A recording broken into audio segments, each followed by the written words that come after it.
Pak, Bu, ini Habib ceritakan tentang poligami. Poligami ini bukan hanya perempuan yang nggak senang. Perempuan, ibu-ibu senang nggak poligami? Enggak. Bapak-bapak senang nggak? Nih Bu, Habib jelaskan. Nih, dengarkan. Poligami itu sunnah Rasul. Poligami itu, nikah itu bukan poligami. Nikahnya bukan poligaminya. Nikahnya itu adalah sunnah Nabi. Faman raghiba an sunnati falaysa minni, kata Rasulullah. Yang tidak senang sunnahku bukan termasuk golonganku. Di zaman kita sekarang ini, pernikahan baik itu satu ataupun poligami itu sudah tidak disenangi. Bukan hanya perempuan, kaum laki-laki pun nggak senang. Pak, senang nggak sama nikah poligami? Kalau jenengan sedang dengan pernikahan poligami, jenengan punya putri, nikahkan menjadi istri yang kedua. Setuju? Enggak. Jenengan punya menantu, suruh nikah lagi, senang? Enggak. Bapak jenengan, orang tua jenengan suruh nikah lagi? Enggak. Artinya hukum poligami itu sudah tidak disenangi kita orang.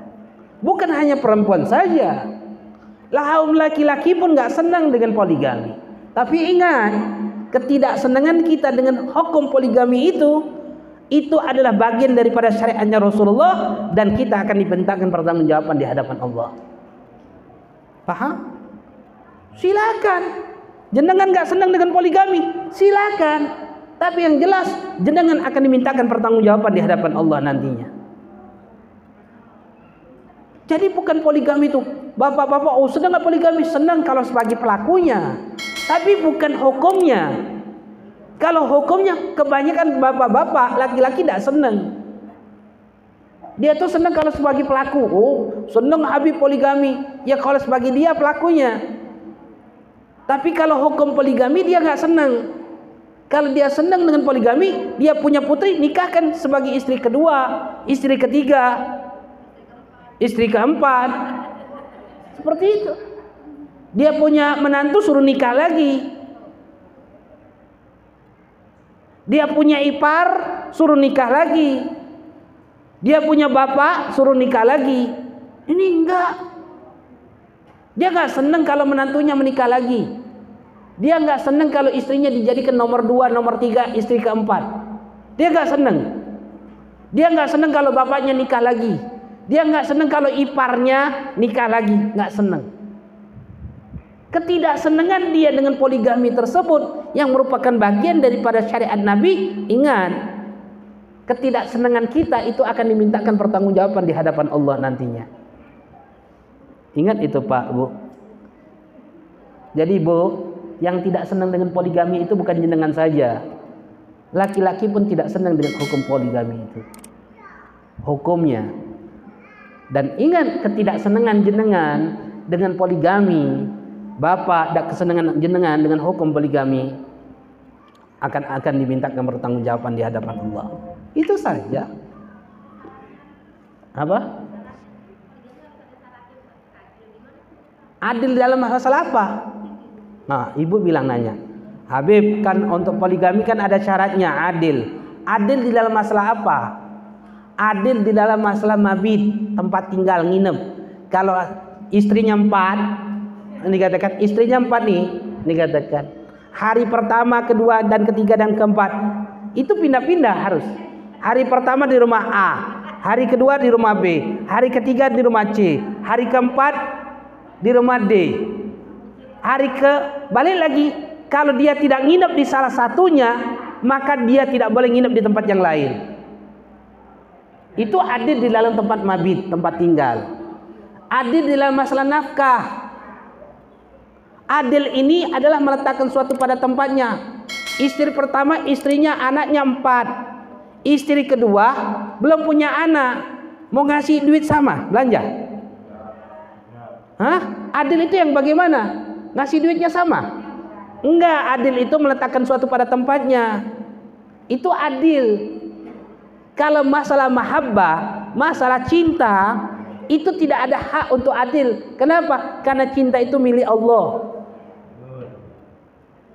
Paham? Itu adil. Jadi kita harus pahami itu masalah adil. Dan hidup di dunia ini singkat Pak, Bu, tidak lama. Singkat hidup di dunia ini, nggak lama. Ini katakan, pasti kita akan mati. Ini katakan. Tapi ingat, yang ingin poligami, jangan melakukan poligami jika akan menghancurkan pernikahan yang pertama. Ini berapa banyak? Tuh bapak-bapak matikan.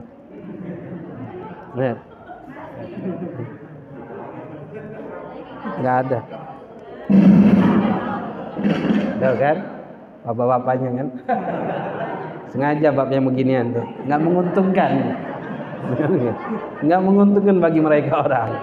Nah, artinya Pak, Bu, kalau kita ingin poligami, kita harus siap mental. Bukan hanya untuk poligami, pernikahan pertama, kedua, ketiga, keempat itu sama.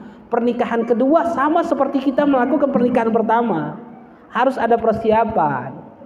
Nah, persiapan mental itu harus ada. Dikatakan. Jangan menikah yang kedua menghancurkan yang pertama. Buat apa tujuan pernikahan kedua? Dikatakan. Oh, tidak disyaratkan izin. Tidak harus izin sama istri. Tidak harus ridhonya istri. Yang harus itu istri mengharapkan ridho suami, bukan suami mengharapkan ridho istri. Nggak.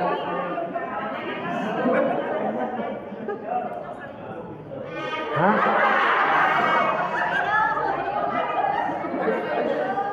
Nggak, artinya ingetin saja, Pak, kalau kamu menikah lagi, kamu harus siap. Kamu punya putri. Putri kamu pun siap di madu nantinya. Kamu harus siap punya ipar. Ipar pun juga siap kamu di madu. Kamu punya siap, kamu punya bapak.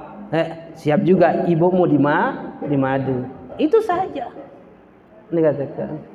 Itu saja. Jika kamu ingin menghukumi poligami dengan mengatasnamakan ini agama, ini syariat, dikatakan. Nah, Rasulullah tidak memerintahkan menganjurkan untuk poligami, enggak. Tapi boleh untuk menikah kedua dan ketiga dan keempat. Itu boleh dan itu dibenarkan dalam syariat. Itu saja. Berapa banyak laki-laki dilarang untuk poligami, akhirnya dia justru selingkuh. Dikatakan. Sembunyi-sembunyi. Dikatakan.